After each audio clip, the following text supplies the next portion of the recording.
कब किसकी मृत्यु होती है यह तो विधि सम्मत है ही, परंतु यह भी सत्य है कि अच्छे कर्म करने वाले लोग असमय सद्गति को प्राप्त हो परम धाम में परम शांति और परम आनंद को प्राप्त कर लेते हैं। किसी जीव आत्मा ने अगर बहुत बुरे कर्म किए हैं, अर्थात बहुत ज्यादा लोगों को दुख पहुंचाया है, जनजीव व गौ माता की हत्या करी है, ऋषि मुनियों को कष्ट दिए हैं, ऐसे लोगों को लंबे समय तक मृत्यु लोक पर रहकर अपने कर्म फलों का हिसाब चुकाना पड़ता है। आध्यात्मिक साधक के लिए आत्मा का एक शरीर से दूसरे शरीर में पलायन ही मृत्यु है, जो एक शाश्वत एवं सुंदर सत्य है। मृत्यु मात्र शरीर का त्याग है, व्यक्तिगत जीवन की समाप्ति नहीं। इस तत्व को जानने वाला ही परम ज्ञानी कहलाता है, जिसको स्थायी आनंद की प्राप्ति के साथ परमात्मा से साक्षात्कार का आनंद प्राप्त होता है। आत्मा को शास्त्रों में अजर अमर बताया गया है।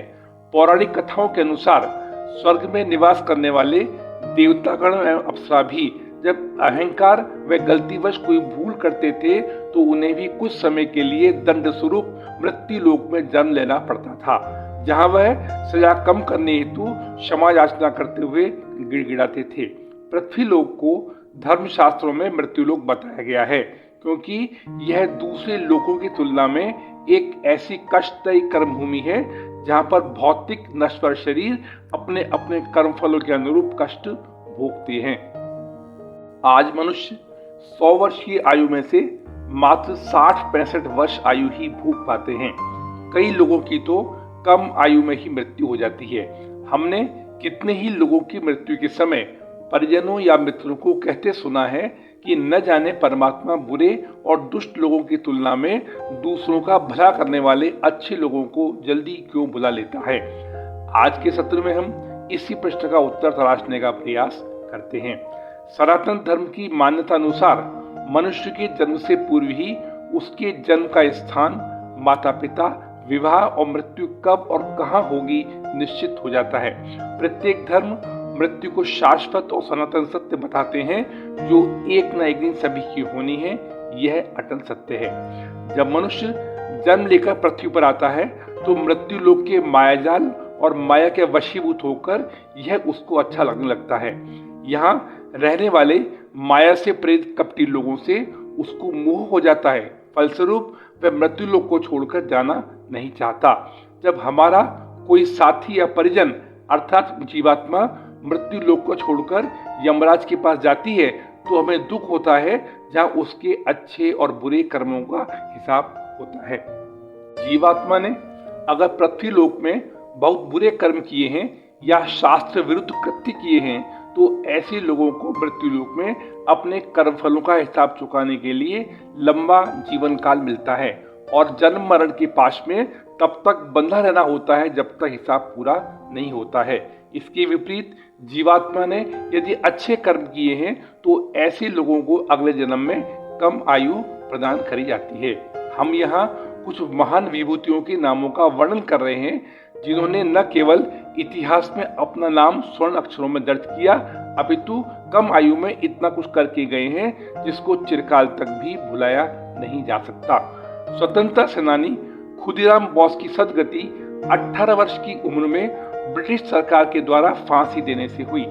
स्वतंत्रता सेनानी भगत सिंह जी की सदगति 23 वर्ष की उम्र में, राजगुरु जी की सदगति 23 वर्ष की उम्र में तथा सुखदेव जी की सदगति 24 वर्ष की उम्र में ब्रिटिश सरकार के द्वारा फांसी देने से हुई। स्वतंत्रता सेनानी चंद्रशेखर आजाद की सदगति 24 वर्ष की उम्र में खुद की ही गोली लगने से हुई। आध्यात्मिक संत एवं गुरु आदि शंकराचार्य जी का महाप्रयाण 32 वर्ष की उम्र में हुआ।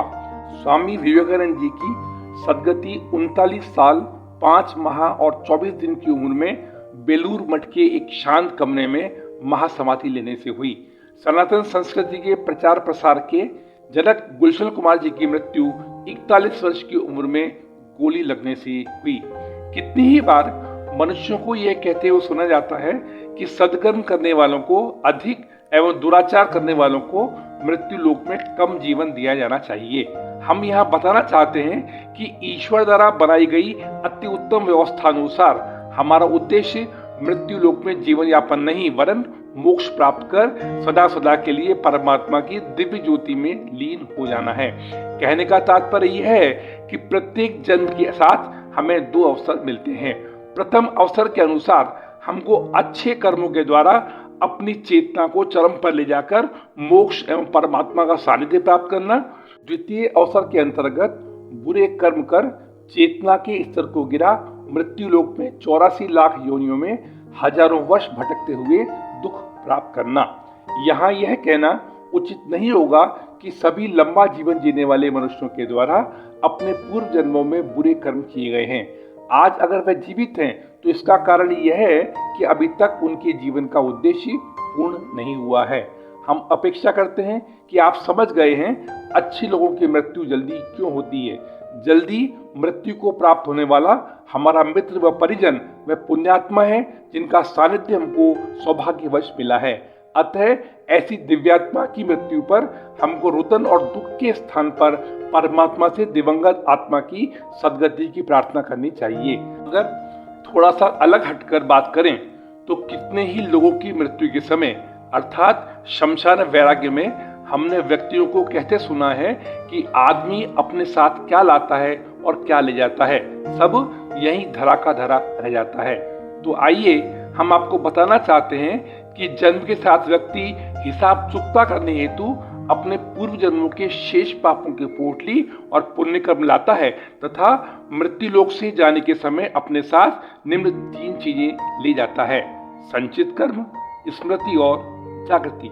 हमारा आज का संस्करण यदि आपको पसंद आया हो और आप भविष्य में भी इसी प्रकार के सटीक व प्रामाणिक प्रसंगों को सुनने और जानने के इच्छुक हैं तो हमारी आपसे करबद्ध निवेदन है, कृपया चैनल को सब्सक्राइब करें एवं सच्चे सनातनी होने के नाते कमेंट बॉक्स में हर हर महादेव अवश्य लिखकर सनातन धर्म को पुष्ट करने की दिशा में अपना योगदान प्रदान कर कृतार्थ करें। हर हर महादेव। धन्यवाद।